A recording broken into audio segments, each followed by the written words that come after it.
নমস্কার বন্ধুরা, আশা করি আপনারা সকলে ভালো আছেন। কাকলি কিচেনে সকলকে স্বাগত। আজকে বানিয়েছি মোহনভোগ মিষ্টি। বানানো সোজা, কিন্তু খেতে দুর্দান্ত স্বাদের হয়।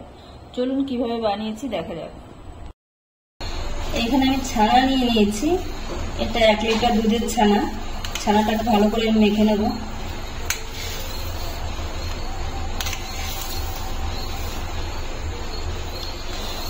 হাত দিয়ে ভালো করে ডলে ডলে মেখে নেব।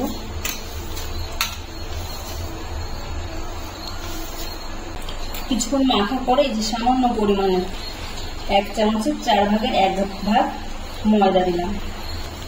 ময়দাটা দিয়ে ভালো করে হাতের তালু দিয়ে এভাবে ডলে নিতে হবে। একটু সময় নিয়ে 5-7 মিনিট ধরে আমি ভালো করে এভাবে ডলে নেব।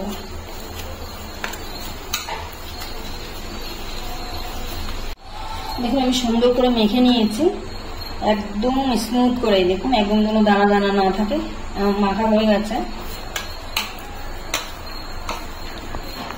আমি এখন লিচির মতো কেটে নেব।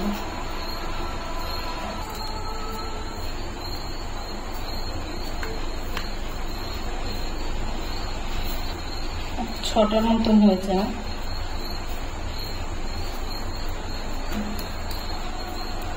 এখন আমি গোল গোল করে নেব।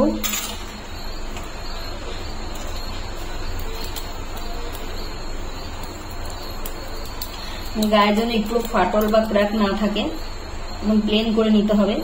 তারপর মাঝখানে আমি একটু এরকম গর্তের মতো করে দেবো।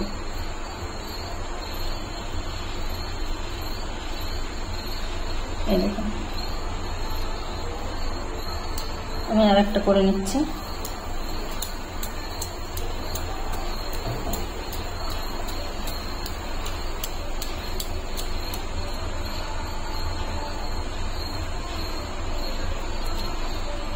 এইভাবে আমি সবগুলো বানিয়ে নেব। সবগুলো আমি এইভাবে বানিয়ে নিয়েছি। আমি একটু বড় বড় করে করেছি, এই জন্য আমার 6টা হয়েছে। আপনারা চাইলে ছোটও করতে পারেন। আমি এখানে মেজারিং কাপে 1/2 কাপ চিনি দিলাম। আমি 1/2 কাপ নিয়েছি চিনি, কারণ আমার একটু রস আছে আগে, সেটা দেবো, সেজন্য আমি 1/2 কাপ নিয়েছি। আপনারা এখানে 1 কাপ দিতে পারেন। আর 2 কাপ আমি দিলাম জল। মানে মেজারিং কাপের 1/2 কাপের 2 কাপ। আর এই সাইডে 2 কাপ জল আমি আলাদা গরম করে রাখবো। এবার চিনিটা আমি ভালো করে জাল দিয়ে নেব। চিনিটা আমার ভালোভাবে গলে গেছে, আর রসটাও টকবক করে ফুটছে। এখন আমি এর মধ্যে মিষ্টিগুলো ছেড়ে দেবো।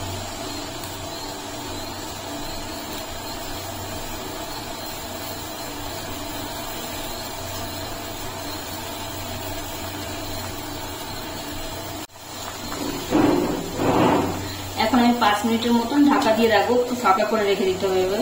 5 মিনিট পরে আমি ঢাকা খুলবো। এখন আমি ঢাকাটা খুলে নিচ্ছি। এখন আগে দিয়ে অনেকটা বড় হয়ে গেছে। এখন যে গরম জল করে রেখেছিলাম, সেই গরম জলটা আস্তে আস্তে এইভাবে মিশিয়ে দেবো। একবারে যদি আমি 4 কাপ জল দিয়ে দিতাম এর মধ্যে, তাহলে মিষ্টিগুলো ফেটে যাওয়ার সম্ভাবনা ছিল। আবার 5 মিনিটের জন্য আমি এখন ঢাকা দিয়ে রাখবো। আবার রসটা যখন একটু কমে আসবে, তখন আবার গরম জল অ্যাড করবো। আবার 5 মিনিট পরে আমি ঢাকা খুলে নিচ্ছি। দেখুন ফুলে কত বড় বড় হয়ে গেছে। জায়গাটা আমার ছোট হয়ে গেছে, আর একটু বড় দরকার ছিল। আর আমি যে রসটা দেবো বলেছিলাম, সেটা আমার দিতে হয়নি। আমার 1/2 কাপ চিনিতেই হয়ে যাচ্ছে। এখন আমি আবার গরম জল দিয়ে দিচ্ছি। আবার গরম জলটা দিয়ে আবার 5 মিনিট জাল করবো। তাহলে এটা রেডি হয়ে যাবে। পুরো জলটাই আমি এখন দিয়ে দিচ্ছি।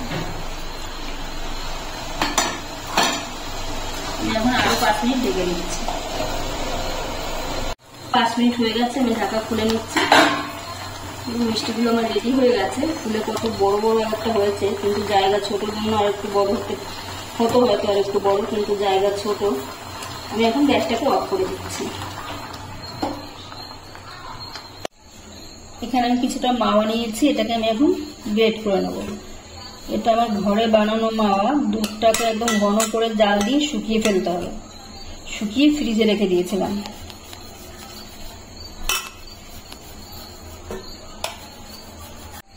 এখন মিষ্টিগুলো রস এরকম চিপে বের করে দিতে হবে। হাত দিয়ে চিপে বের করে দিলাম, তারপর আমি দুধের মধ্যে চুবিয়ে নেব।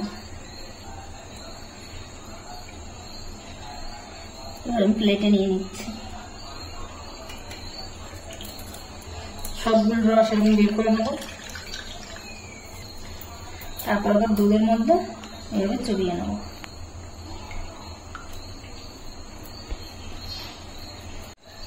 সবগুলোর মধ্যে আমি দুধে চুবিয়ে নিয়েছি। এখন যে মাওয়াটা বের করে রেখেছিলাম এর চারিদিকে লাগিয়ে নেব। মিষ্টিগুলোর গায়ে মাওয়া এইভাবে লাগিয়ে নিতে হবে।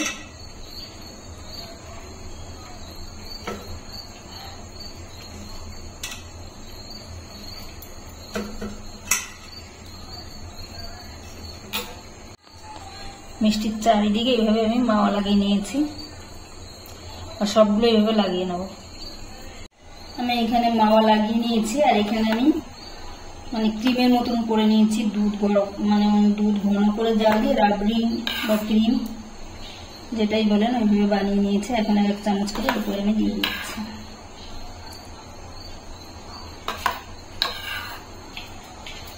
উপর দিয়ে একটুখানি বাদাম কুচি দিয়ে দিচ্ছি, কাজু, পেস্তা।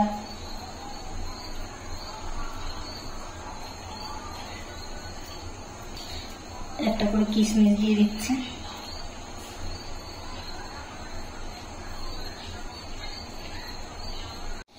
দেখতে সুন্দর লাগবে সেজন্য একটা গোলাপ ফুলের পাপড়ি দিয়ে দিচ্ছি।